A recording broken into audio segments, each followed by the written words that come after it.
joining us. Now, more than 10 years ago, Jim Carlson, owner of Last Place on Earth, was sentenced to 17.5 years in prison for selling synthetic drugs in Duluth.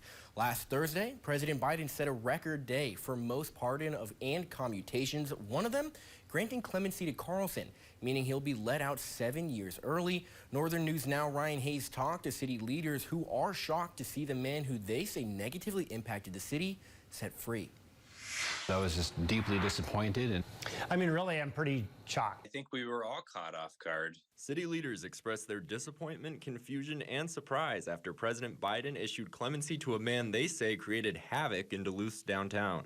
This long line of people who would line up on the streets of Superior Street are the heart of our downtown, and we would see fights. We would see people do overdose downtown. We would see literally some people dead downtown on the streets of our downtown. Daniel Fanning says Carlson was dishonest in how he marketed what he was selling. It was more than just some people who were voluntarily using drugs. This was really somebody who was lying about finances, lying about packaging, really was being fraudulent in so many ways that was literally killing people and was really in some ways killing our downtown. Mayor Reinert was in the state Senate when Carlson was arrested. He says Carlson was knowingly addicting people to harmful substances. You know, meth-like kind of characteristics, encouraging people to ingest these artificial substances into their body, mix them up in various ways.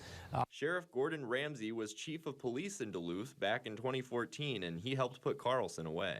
I think of all the officers and prosecutors and businesses that put a lot of time into fixing this, what had happened, and trying to make improvements. And, you know, I think it's a travesty.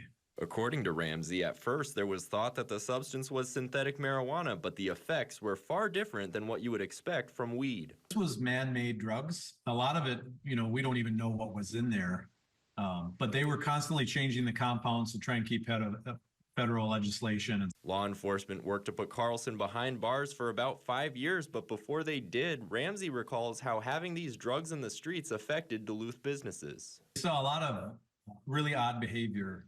It caused businesses to have to close their public bathrooms. But Counselor Eric Forsman says it wasn't just businesses that suffered because of Carlson's business. From business owners to those who use the products, to the residents of our downtown. And those of us who lived through it, even if you were just somebody who worked downtown, you felt it. Mayor Reinert believes when law enforcement got Carlson and his substances off the street, you could see the difference. You know, when that business closed and when he went away, like, it was a game changer downtown. In Duluth, Ryan Hayes, Northern News Now.